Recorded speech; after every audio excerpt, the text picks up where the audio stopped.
Show from both of you. So I'm wearing my cardinal red sweater today to it's kind of holiday-ish, and for the red cardinals.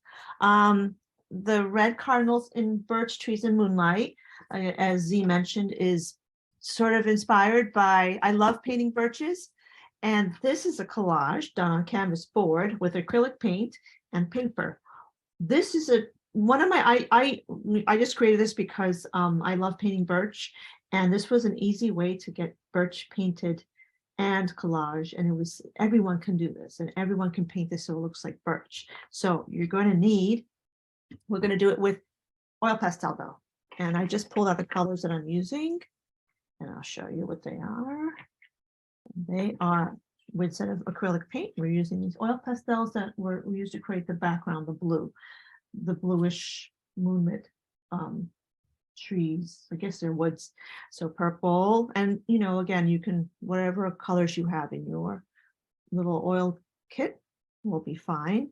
So I use a medium blue here, and then let me turn on the light. Sorry, helps see better. Yellow. Believe it or not, there's a little bit of yellow in the moon.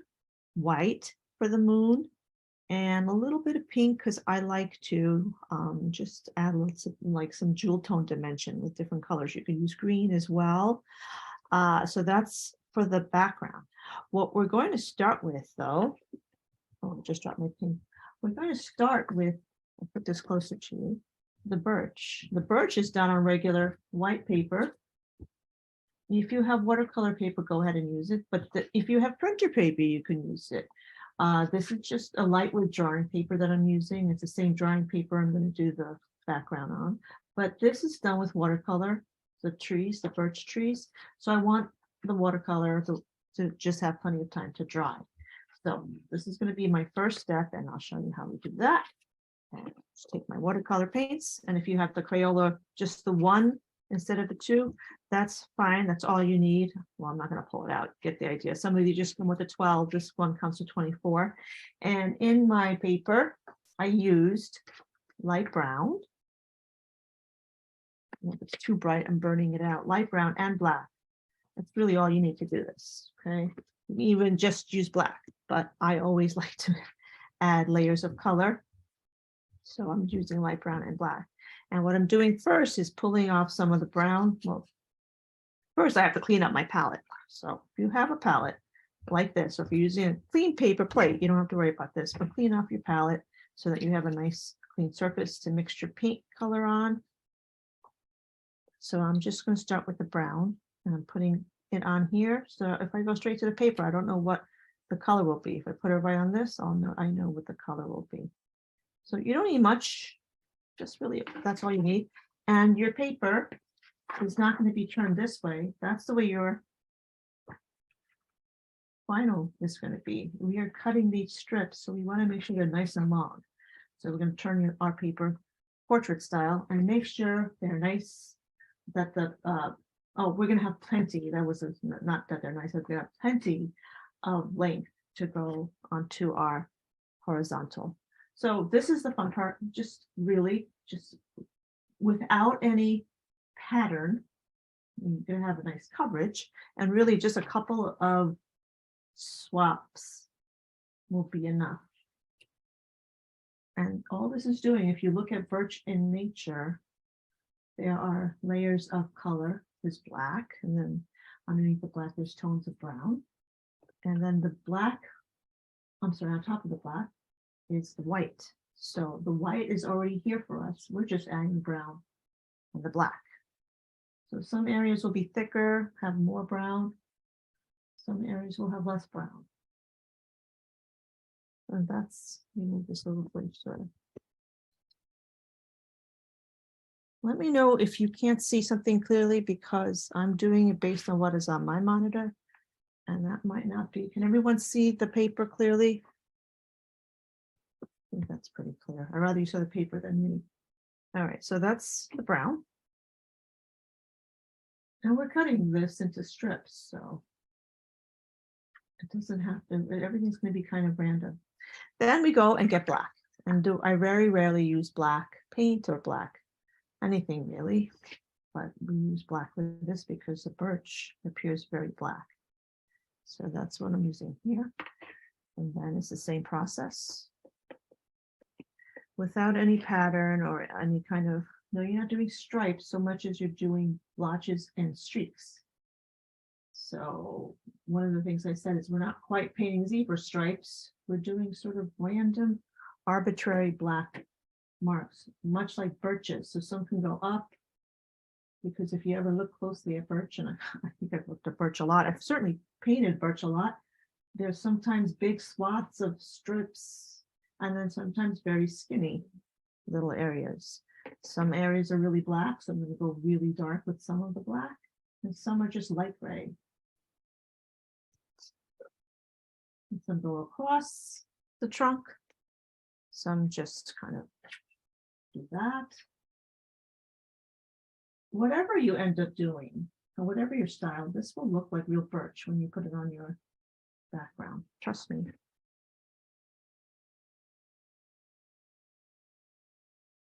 So I'm going to call that done. I mean, you don't want to overdo this, because that's the one thing, because there is a lot of white on birch and you want to make sure you leave that white. But I am kind of doing some areas that are darker, that are not quite straight, because the birch does peel off up sometimes it peels down. Okay. And it's curling. The paper's starting to curl because I'm adding water to it, and water makes paper curl. But I'm going to be done with this soon. It's just fun to do it, so I keep going. All right, so I'm going to call this done. This is my birch. Already kind of looks like birch, like a very fine birch. And I'm going to set this aside to dry, and then we're pretty much done with the watercolor.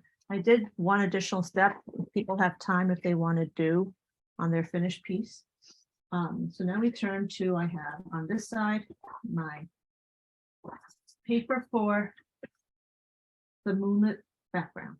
Okay, you can draw a circle for you, and I always do the moon, for whatever reason, on the left side, sort of on the second top, or the top half of the paper. So right about there. I never put the moon right smack in the center, or the sun if it's a sun. I always like to offset it. It's good composition, you know. And then you can use blue, you can use pencil if you want. I just use oil pastel, because oil pastel, and I know I've said this in a lot of these classes, is very forgiving. You can cover oil pastel with itself, but you can't cover pencil with oil pastel. So I have this cute little flower pot from Domino Sugar that they gave up for Earth Day. It biodegrades, but it's a perfect size for this moon here. If you have a glass or a plastic cup, go ahead and use it. And then the first thing you're doing is just positioning your moon. And we did this with our last oil pastel painting too, but it was a sunrise. We did that with yellow, but this is a moonscape, so we're using blue. So there is our moon. Okay, and then all we do here, this is just coloring. We color around the moon. And I'm starting pretty carefully here because I want to keep my moon nice, round, full moon, nice and intact. So I'm coloring this pretty carefully. And this is the only time you're being super careful and neat. For people who like to color neatly, this is great, this part. The rest of it, you're going to go to town. Now, see, I've colored that. Now I'm going in and pressing pretty hard right up against the edge. I've given it a first coat of oil pastel to mark my blue. I'm going ahead and giving a nice thick coating of that oil pastel so that there is no paper showing. I don't want the texture. Any texture I put in will be my own texture, not the texture of the paper. Okay. All right, now I can go ahead and really go for it. Just cover the whole background. And you should all be doing this horizontally, so you have gravity on your side, and this will be easier for you to do. I get some good muscle workout by doing it this way vertically. And you're going all the way top to bottom. A little piece of tape there. I'm just going to go around with the tape. And there's still texture, as you can see, but I layer color. There's purple. It's going to be my next color, and that makes that paper more receptive to it, and it'll blend as I layer the color on top. Okay.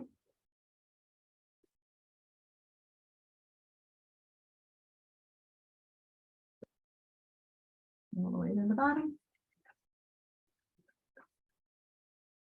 You can also take your oil pastel and use the side. You get more surface to surface ratio, so it's faster. Oil pastel surface to paper surface ratio, and then it's easier on your arm because you're using the side of it. Oil pastels are very inexpensive, but you go through them. They're not like colored pencils where it's a gradual use. You can literally see your oil pastel disappearing in front of your eyes. So make sure white is always one of the most, like it's used up really quickly because it's a great blender. So whenever, if you really like oil pastel, it's good to get a couple of the colors that you really like a lot, because then you'll have them on hand when you get through them, you go through them. All right, so that's my base, that blue. Now I can start using other colors. I'm gonna try my purple. So I'm getting my purple, same thing now. Now I can go around top of this and blend that right in.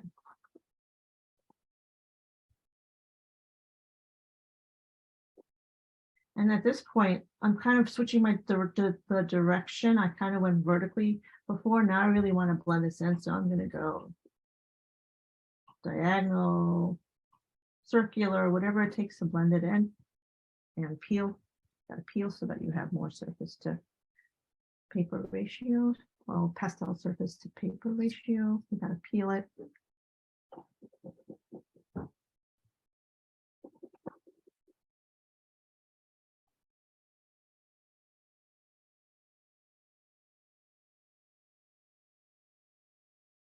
That noise is the radiators, by the way.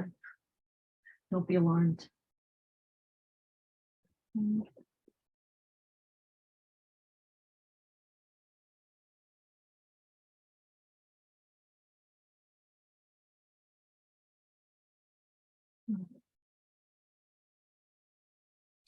We're looking at my little bag of oil pastels. So I want to see if I have a light blue. The light blue will blend this without making it too light. But as you can see, what I'm doing is I'm continually layering on color.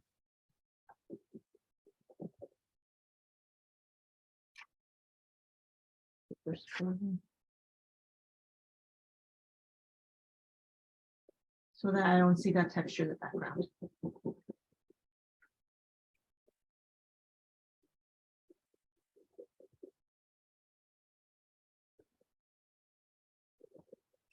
This tedious part will be done soon, and we're going to add trees next.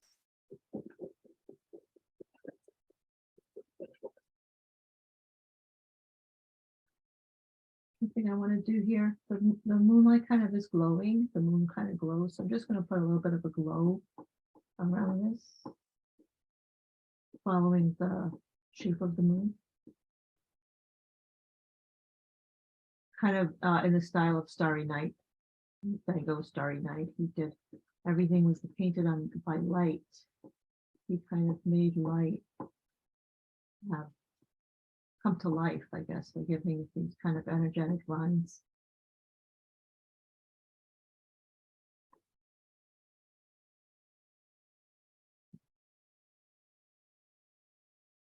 Back to my blue. Blend that in.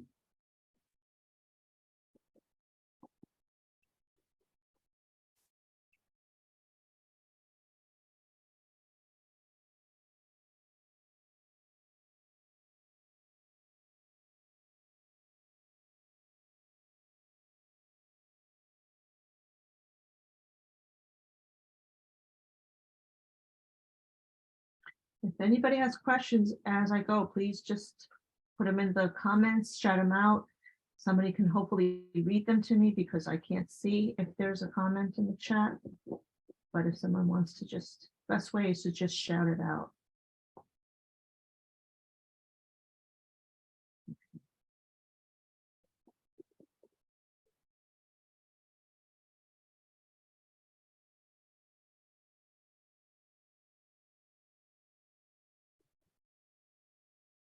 A lot of this will be covered by the trees, but I like to have a perfect or as perfect as possible base background to put my trees right on top of it.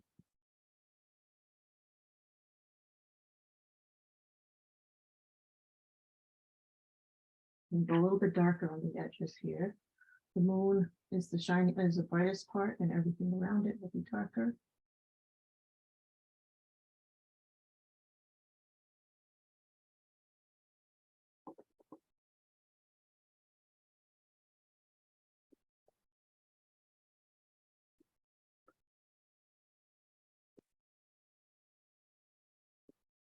Get my left hand to work out here too.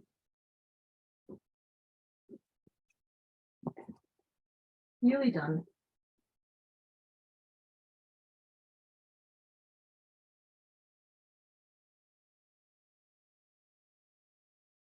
Don't use your fingers to blend. I'm always telling my students that.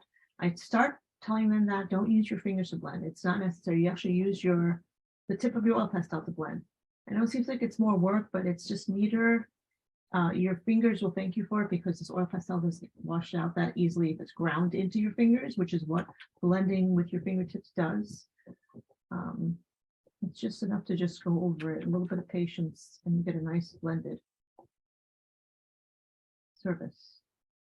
All right, now I'm almost ready for the trees, but one thing I want to do, the reason why we have yellow, I always do add a little bit of yellow into my moon. And also if you look at the surface of the moon, has like there's a texture happening there. So I'm going to choose the dark area, the dark side of the moon. A little bit of blue there. And then the light side or the highlighted side, I'm going to just put a little yellow. You can barely see it. I mean, you can do as dark as light as you want, but I just put a touch of it. And then I use my white and blend that all in. And you really are applying pressure here to blend that in. Go right up to the edge of the line that you drew. Follow the direction of the sphere, and it's round. So your stroke is going to be round. It's not going to be vertical, horizontal. It's going to be circular.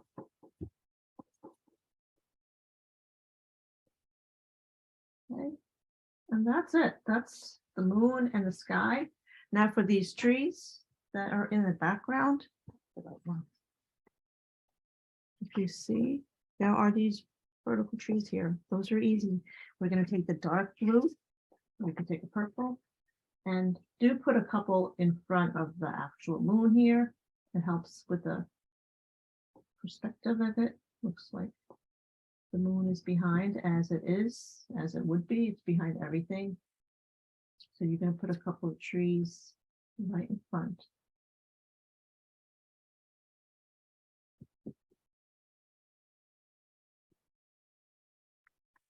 I like to do a couple of thin branches. And for the thick areas, you press hard. The thinner branches, a little bit of a lighter touch.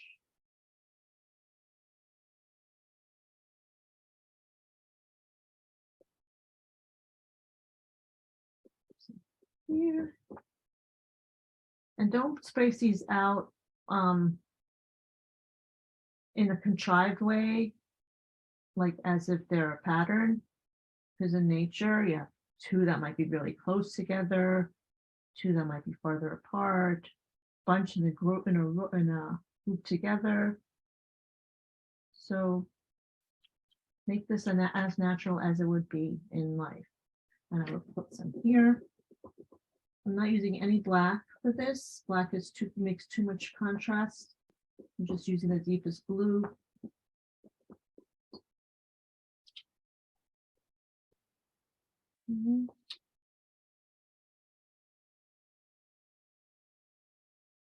And then another trick. You can see, well, one more over here. Some of these will end up being covered by the birch that I cut out. And that's okay.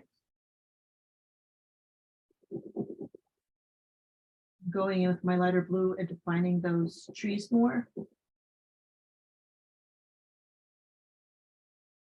Now I'm going to choose the side that the moon is on and give it a light white. That's where that's the side of the tree that is catching the light, reflecting that light. So for all of the areas that are facing the moon, they get a little strip of white. And then the opposite side here, because they are taking light in from this side.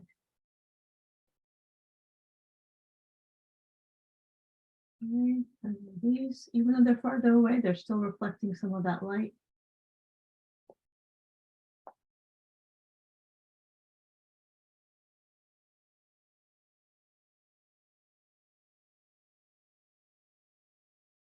The paper is good because it keeps the oil pastel off your fingers, but then you have to feel it.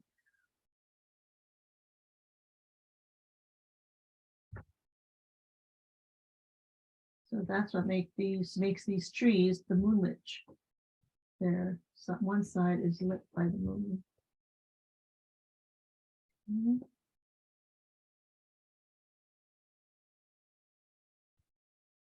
Add some branches where they've been put it before.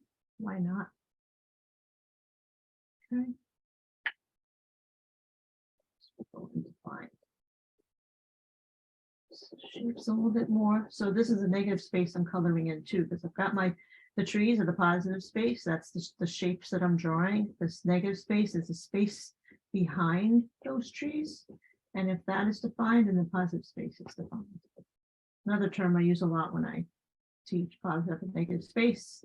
Those are two terms, but the concept of positive and negative space helps with drawing things observationally or from the mind. In this case, we're drawing from the mind. There is no moonlit scene in front of us. We're creating one. Okay, so that's basically my background. A little closer. There we go. Now I'm going to go back to my birch, the actual birch trees, the collage part of this. So what's nice about this is there's no waiting for this to dry because it's oil pastel. I'm just taking off the oil pastel crumbs and then I'm going to grab my birch. All dry. So now you're going to grab your scissors. Well, I always use an old paper or an old rag. If you have paper towel, you use clean off the oil pastel off your fingers. And then you're going to need a glue stick, and that's it. After you cut out these strips, and cut them out. I feel like this is, there we go. That's a better view. Don't go too straight. You kind of want, because birch trees are natural. They're a little imperfect. They're not cut with rulers. And you're going to cut some out thin and some out thick. And these are falling on my lap. Yours will fall on your table. Keep them there. Some I'm doing thick, some really thin. The younger ones are thin. They're basically all vertical, but they're not completely straight. We don't want them to be completely straight. Some will be rather thick because they're older. And there's more than enough to make the birch trees that you need here. You can do a couple of thick ones, a few thin ones. Cut the whole thing if you want, so you can pick and choose. Some of these will end up being branches.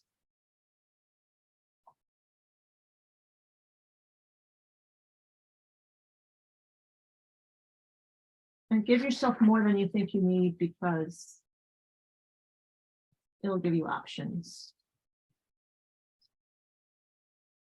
And I'm going to just hold these up with tape. You're going to lay them down on your paper and position them as you want to.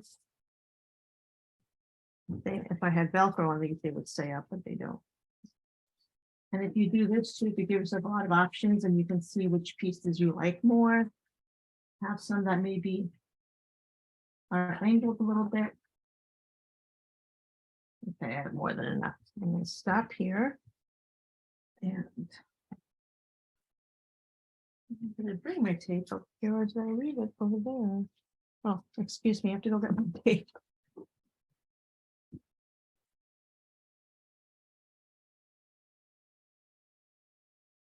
Okay, so again, you're not going to need the tape because you're laying yours flat.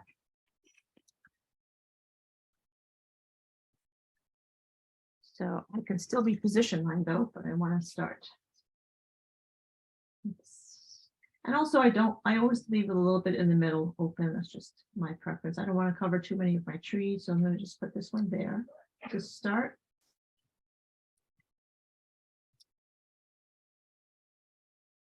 And it's better to do it, in my opinion, this way where you're laying them out, because that'll give you, I like to also go off these, instead of starting right there, I like to do that at least on one side. So it looks like it's propped out like in nature. You guys are lucky you don't have to worry about tape because it sticks them. All right. And then after I have a couple of thick ones, I like to put my thin ones in. The thin ones mixing with the thick ones.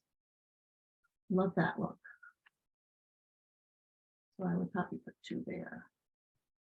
I like to put 2 skinny ones right next to each other, sometimes 3, depending how wide you have it.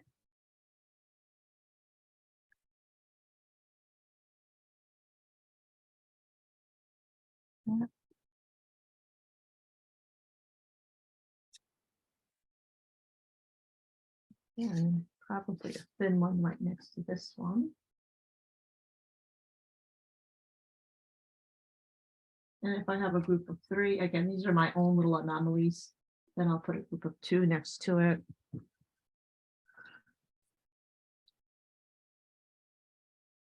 I don't want to cover too much of the moon. Try to, if you have one that's thinner on the top, put the thinner point on the top because the birch, any tree really grows thick to thin as it grows up that way.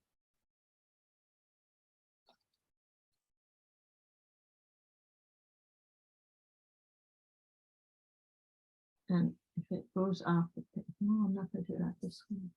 This one right up there. And I think I'll put a thin one in front of the moon.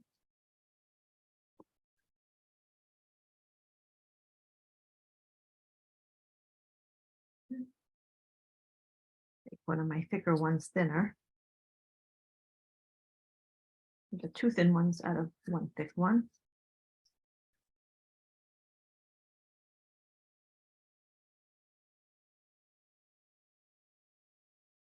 I don't want to cover too much of my moon.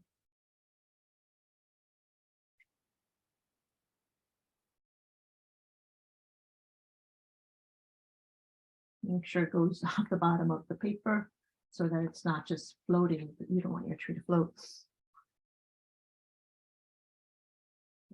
More there, I think. Maybe one more. Don't overdo the trees so you don't cover your background. Actually, I'm going to put a group of 4 here. There we go. That's it. Once I glue it down, I want to add more. We're also going to add branches, so don't overdo this part. Now we can go ahead and get our glue stick, or if you want to use Elmer's glue and apply that with a brush, go ahead and do that. I don't tend to use these because of the plastic. Victoria at the Wilt Branch knows that I hate overusing plastic. I make her reuse the cups that we use. She has reusable plastic palettes, but for the demo purposes, it's really hard for me to do this with the paint and a glue.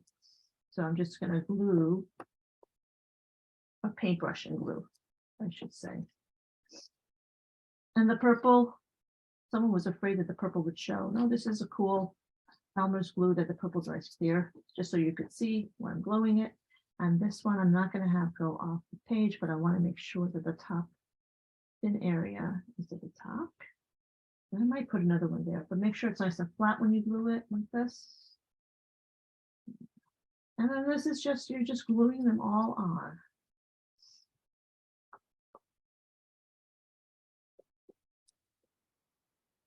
Good coverage so that it doesn't curl on you, fall off on you. And the glue, what's also nice about the glue is it makes your paper a little flexible so you can straighten it or curve it as you need to.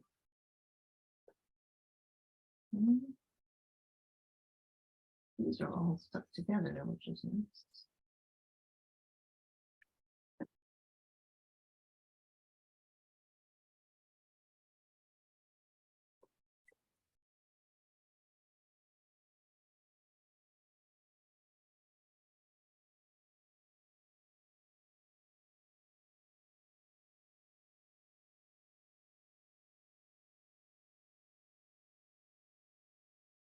The one thing you don't want to do is space them all out evenly. It's important. Clump them together, have a couple, farther away. That's what makes it look real or natural.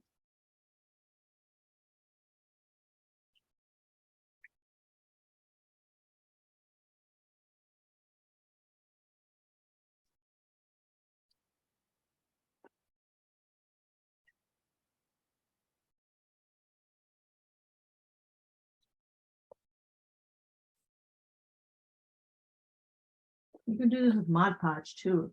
If you like to do decoupage, you can use Mod Podge. All right, so those are my group of 3. Start on the far right to get that one off the page of composition.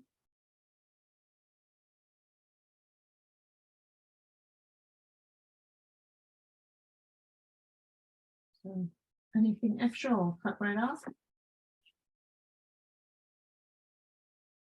And then these 3 saplings, if we want to call it that, they'll be close together.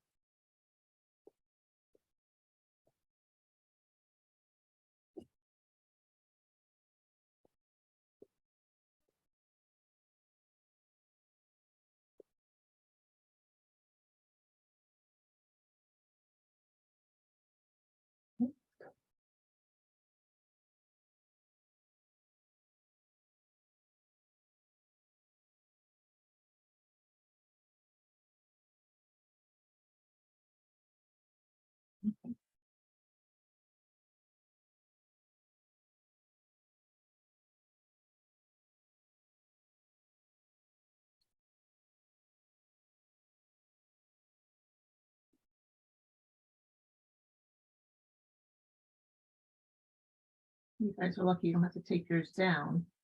So we deal with this. There we go. Let me cut off. Okay, so my main branches or my main trees are done. I think I want one more over there because it looks lonely. I'm going to put one more and then I'm going to go to the branches. They're very skinny, so it's a very young.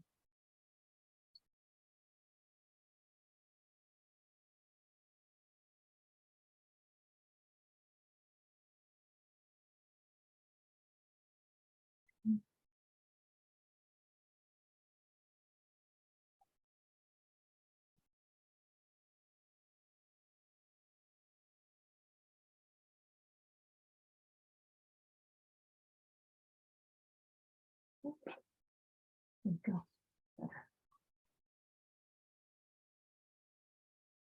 The glue for now. Well, I'm going to keep that glue handy because now you're going to need it as you glue on your branches. And the branches are just going to use the same paper as you did for the trunks, and just cut out kind of like little thin triangular shapes. Very thin ones, maybe some that have thicker bases. So you're going to attach them to your main trees. I'm going to just put a bunch of these here on the side so I don't have to cut and glue.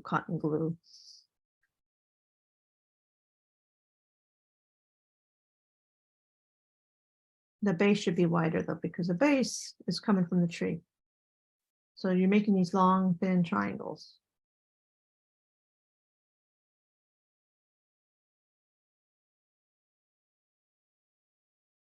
Okay, so like this is a good one to show you with. And then glue them The thicker ones would go on a thicker tree. You don't want your thick branches being as thick as your tree. But if you have a nice thick tree, you can use a thicker, shorter one, like so. You just have it come here. You can, just because I'm OCD, I'm going to have cut this part off so that it comes right off the tree. It stays flush with the tree like that. See that? And then you put your branch. There's one branch, and then you keep doing that with the pieces that you cut off. See where they look the best. I think this one will look good here. Yep. So I'm going to put that there. It's like doing a puzzle that doesn't have a set pattern. You're creating a pattern. But, you know, kind of it tells you where it wants to be.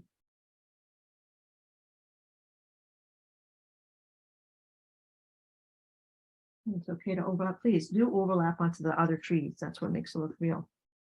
This one's kind of thick. I think I'll have it going from here. And I will cut a little piece off of here so that it goes flush up against that branch. I'm sorry, up against that trunk. See that? And also what these branches will do is give us a place to put our cardinals. We want to put the cardinals to sit on something. Actually, like this piece here. Put that right on. It has like a bulging bottom.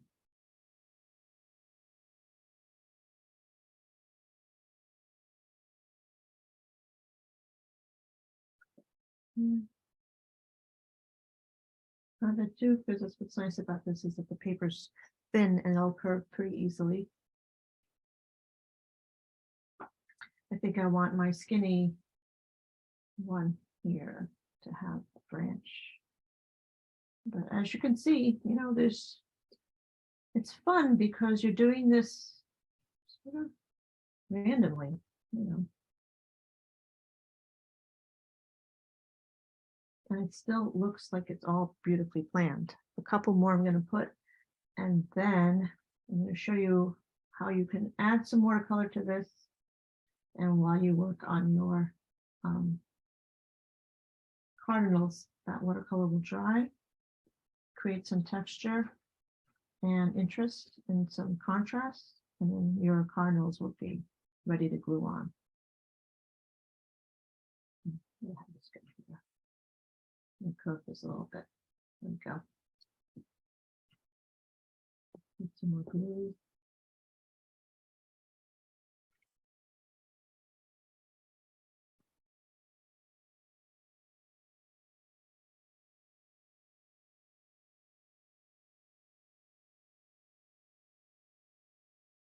Put enough glue here. All right. You don't want to overdo it, but there's a messy, I haven't cut anything off yet, my messy birch. I'll cut it off at the end. Right, so now this is where you can grab your watercolor again. This part's optional, but I like to add the press whenever possible, and this gives me the opportunity to do that. So nice and wet. I'm going to get some dark purple.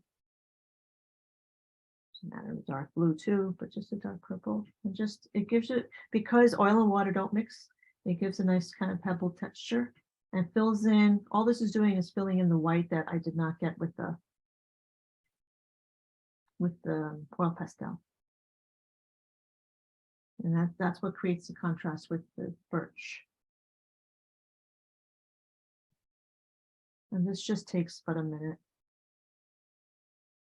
And then we're doing this now so that we can add our cardinals and the surface will be nice and dry. Keep getting water as you need it.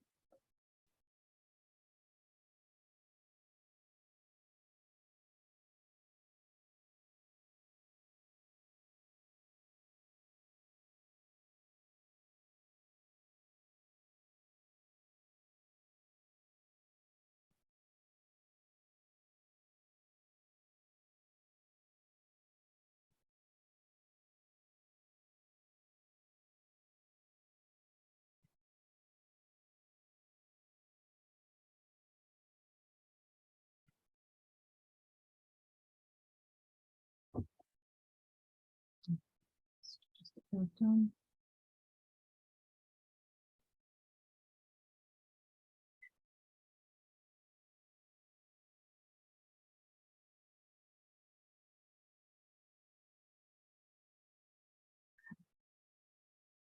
I'm going to turn this to the other side again so I can show you the cardinals. Okay.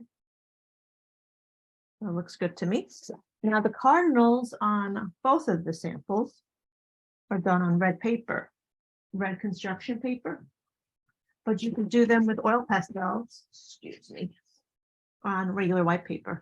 So these are smaller, these are a little bit bigger. I'll do one on each, the red construction paper and the regular white paper. And here for the regular white paper, I drew them and I'll draw them darker. Well, now my pencil is missing, but I'm going to draw them with red oil, pastel. Okay.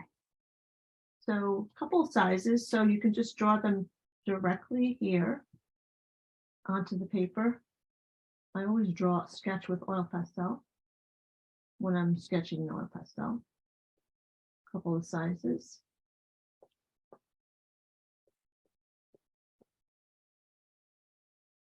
We're going to cut them out nice and crisp. As long as you have the basic shape. They have these big tummies and then a little forked tail. So it's a really simple shape. And I could actually send templates if anybody wants to use it, download and print out a template, but they're very simple to draw out. And then if you wanted to do the same thing on red colored paper, you can use the red oil pastel, and we'll cut this guy out too from there. A little point up here. This is another point where the beak comes in, and it comes in for the neck, swell for the tummy, and then it should be a forked tail. Right, and I would just color this in here. Nice and solidly. If you want it to be solid, you can use it red too. I mean, orange as well, which for this I will. And I'll blend it. The lighter always helps blend the darker into the background. And they're all male cardinals, obviously, because the male cardinals are red. The female ones are brown. I think they have a little bit of red in them. I noticed in the post you tagged me in, that there was something about birds. I'm sure it's the books that you had up on display. I'm sure that explains or shows the cardinal, the male, always the male in the bird species. Well, probably always. I'm not an ornithologist, so I'm not sure. But I believe the males have the color, or the colorful ones, because they're trying to attract the females for mating. I'm coloring these in nice and solidly because I'm going to cut them out, and I don't want to, have that texture of paper underneath.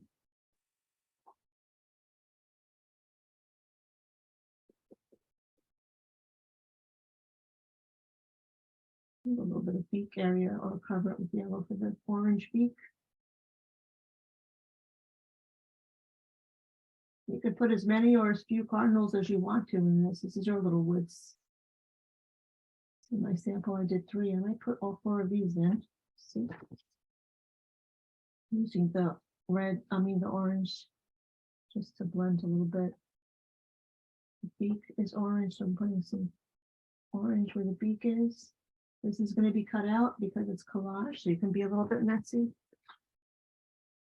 Yellow and red make orange. I'm putting that on the beak here. Don't forget my construction paper cardinal. Okay. Then the black is the one of the few times that I'm using black.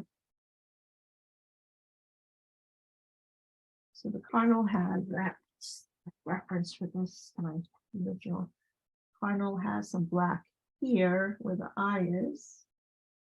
Comes down to the chest a little bit, the crest a little bit. And a little black eye. And then you mark off the wing with black and a little bit of the tail.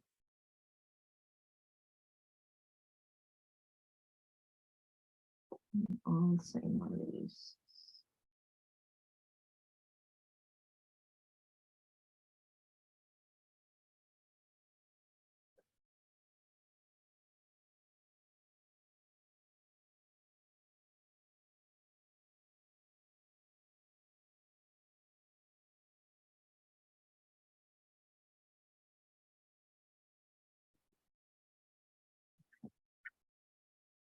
And we're going to draw the feet onto the actual branch when we glue it on.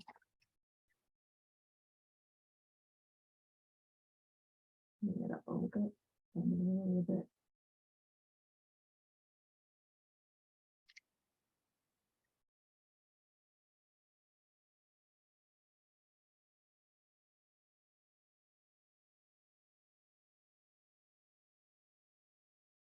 Okay. Now we can pop those out. Nice and neat. Take all the fuzzy edges off. This collage is all about those nice crisp edges, although you can do torn collage too. This is not torn collage. It's nice and crisp.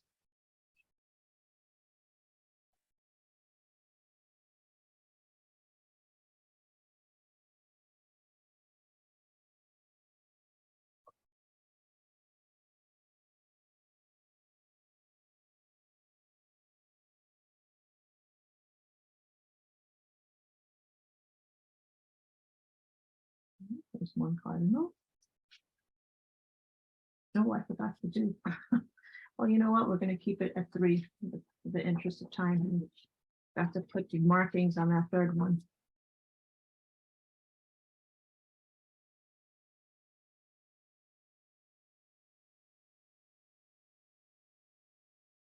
You're cutting out.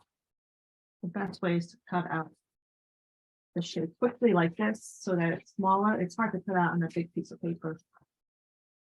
And then you can cut out. Easier to manipulate and turn the paper.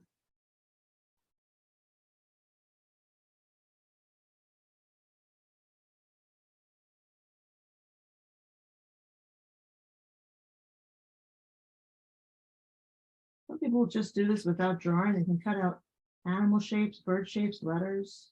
I can do that with some things, but certainly not with animals and birds, especially if you're looking realistic. I need to have reference in front of me.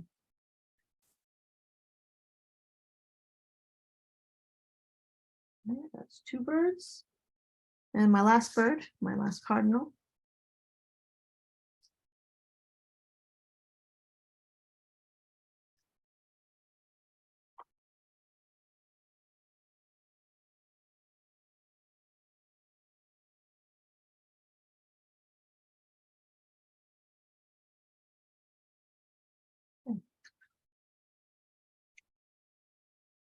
A little glue stick again. And turn to this other side of this brown.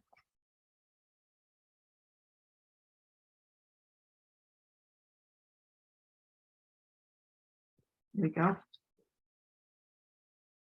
And then first I'm going to decide where I want them to sit. I want this one there. Have it up a little bit. And then the third one will probably be over here. So let me start with the big one. And you will lay this flat and move them as position them as you want to put them. If you want to put a new branch with them for one of them, you can add the branch.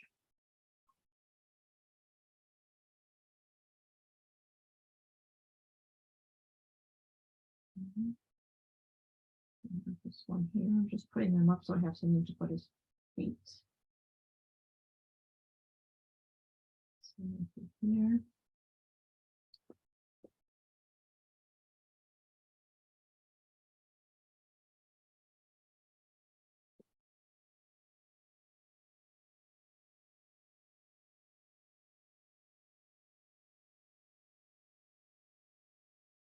One looking at the moon. Okay, so I'll turn this in a little bit. And then I have a little one, the smallest one. Looking, yeah, maybe looking down at the sky.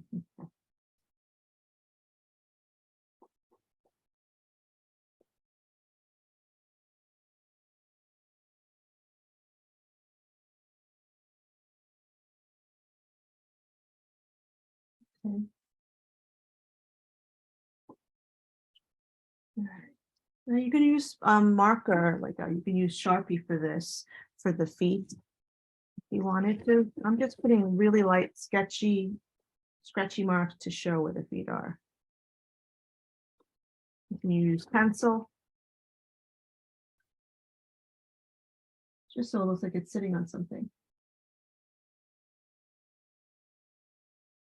It's not working.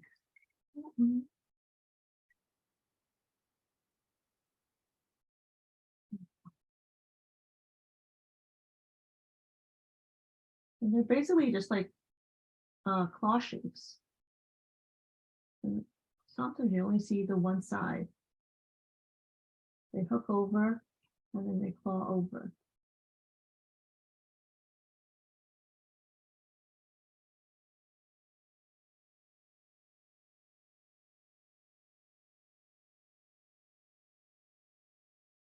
Okay. So now, you're definitely going to make sure you have yours glued securely down.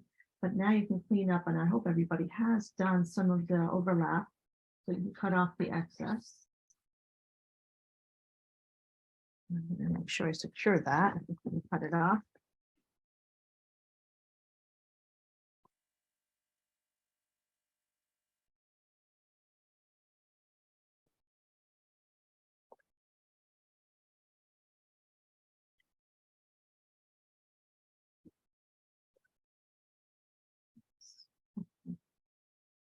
And then just with scissors, this is loose, secure it. That's the other reason why I like Elmer's glue. So if it's hard to take off, it's a nice secure hold.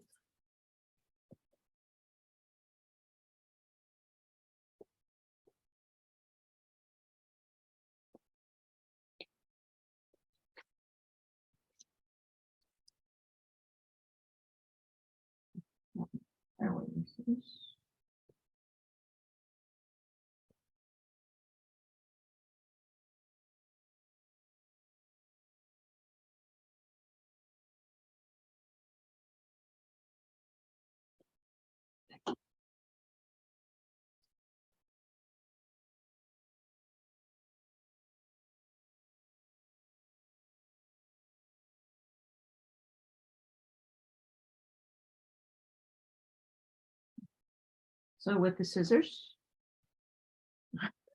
I'm like sitting in one place here. There's scissors are right here, and I misplace things that are when I'm not even moving, and I'm just like giving this a haircut, cutting off all the excess strips.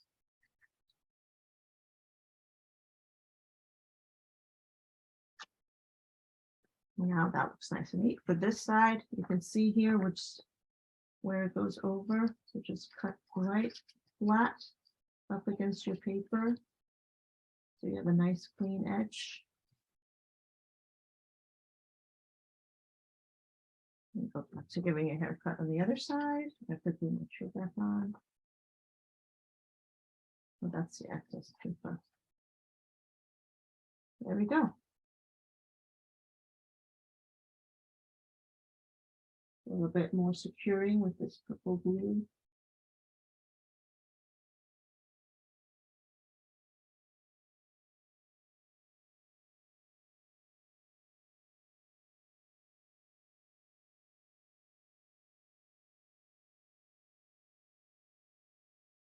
All right, there is my, I'm going to sign it over here. Something's never, once I sign it, I'm done.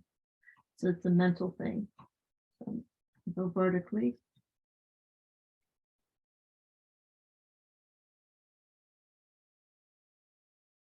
And I always put the year.